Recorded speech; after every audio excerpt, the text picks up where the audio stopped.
खिदमंदों से क्या पूछूं कि मेरी इब्तदा क्या है, कि मैं इस फिक्र में रहता हूं मेरी इंतहा क्या है। खुदी को कर बुलंद इतना कि हर तकदीर से पहले खुदा बंदे से खुद पूछे बता तेरी रजा क्या है।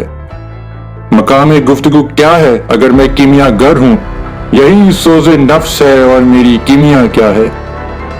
नजर आई मुझे तकदीर की गहराइयां इसमें, ना पूछे हम नशी मुझसे वो चश्मा सुरमा सा क्या है।